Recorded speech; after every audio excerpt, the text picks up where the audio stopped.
Enchanté 4 leçons D. Quelle surprise! What a surprise! So ये है बच्चों आपकी Enchanté बुक का आखिरी लेसन. So फटाफट इसको करते हैं, बहुत ही आसान लेसन है ये. So come on, let's get going.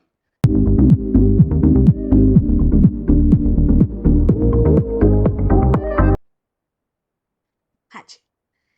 Dennis and John के बीच एक छोटी सी कॉन्वर्सेशन होने वाली है. All right. So डेनिस कह रहा है, Salut John, je suis très heureux aujourd'hui. So hi John, मैं बहुत खुश हूँ आज.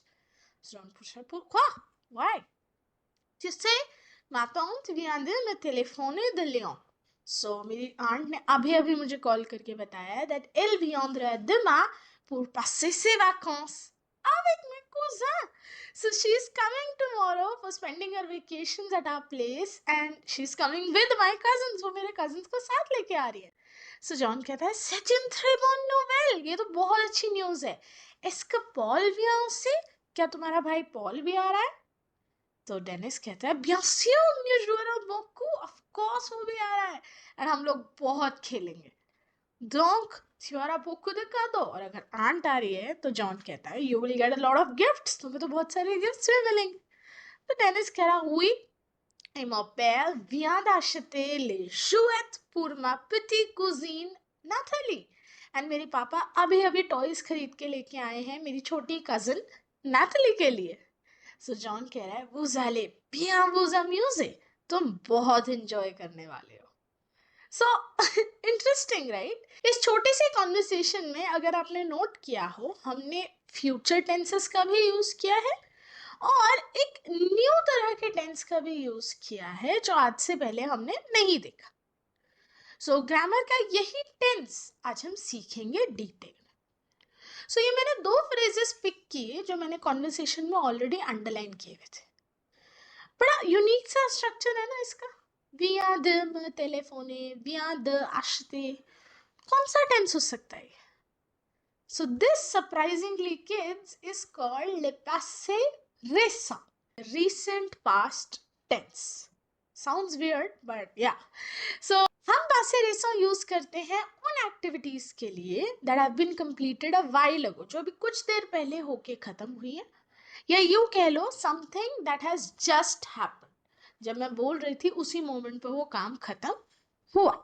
Like je viens de finir mon travail il y a 5 minutes. 5 minute हुए बट काम खत्म. Il y a quelques minutes le train vient de partir. Oh, कुछ ही minute पहले the train left. सो ऐसी सिचुएशंस में हम फ्रेंच में एक अलग स्ट्रक्चर यूज करते हैं और उस स्ट्रक्चर को कहते हैं द passé récent. सो उस स्ट्रक्चर के लिए you first of all conjugate the verb venir. Okay, so फटाफट venir की कॉन्जुगेशन रिवाइज करते हैं. je viens, tu viens, elle vient, nous venons, vous venez, ils viennent. अब वेनियर की कॉन्जुगेशन लगाने के बाद हम लिखते हैं प्रेपोजिशन द. Now this is an addition. ठीक है, वेनियर की कॉन्जुगेशन लिखी, प्रेपोजिशन डी ई लगाया और उसके बाद जो भी मेन वर्ब थी उसको इंफिनिटिव फॉर्म में रहने दिया. ओके, सो ट्राई करें एक वर्ब. क्या होगी conjugation of the verb sortir in the recent past tense?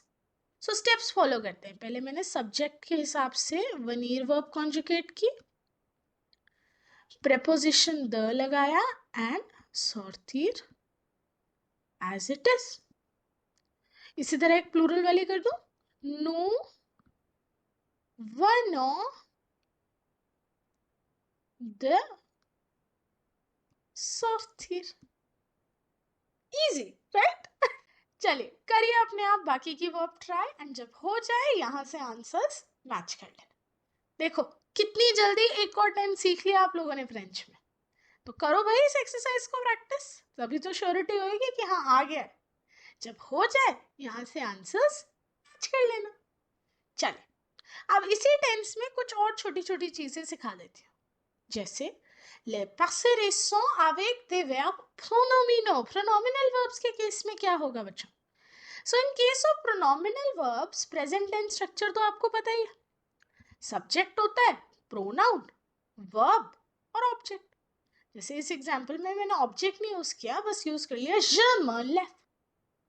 तो क्या लगता है पासे रेसों में क्या होगा? पहले सब्जेक्ट होगा, फिर वनीर वर्ब होगी, फिर डी प्रपोजिशन होगा, उसके बाद प्रोनाउन और infinitive form of the verb. So as an example, je viens de me lever il y a 15 minutes। 15 minute हो गए हैं मुझे उठे हुए। Okay, je viens de me lever। Okay, इसी तरह इन नेगेटिव क्या होगा बच्चों? सो जनरली नेगेट करने के लिए हम न वर्ब से पहले और न वर्ब के बाद लगाते हैं। अब यहाँ भी दो वर्ब्स हैं, एक वनीर वर्ब और एक इन्फिनेटिव फॉर्म वाली, बीच में एक प्रपोजिशन भी है। तो इस केस में नपा कहाँ जाएगा?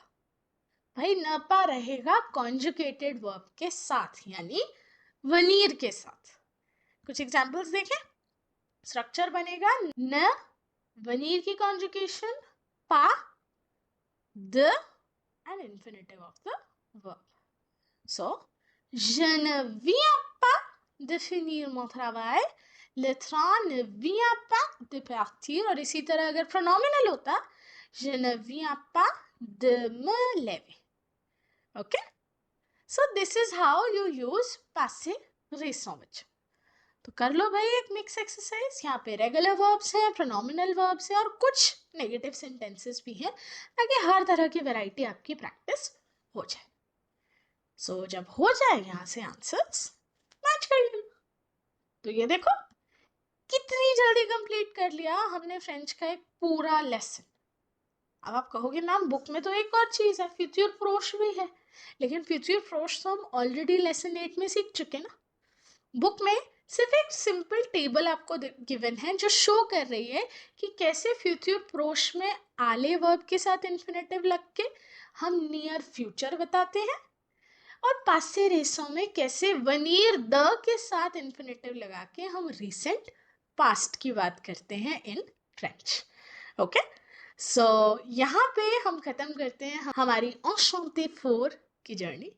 आई होप इस प्लेलिस्ट में आपको आपके सारे डाउट्स के आंसर्स कहीं ना कहीं मिल गए होंगे। ग्रामर टॉपिक्स में एब्सोल्यूट क्लैरिटी मैं आपको प्रोवाइड कर पाई होंगी। आई एम श्योर आप सब बहुत अच्छा करेंगे एग्जाम्स में। bon chance at you, all the best to all। Can't wait to see you watch my Anthrogen grade 9 playlist। So yeah, stay tuned. Au revoir।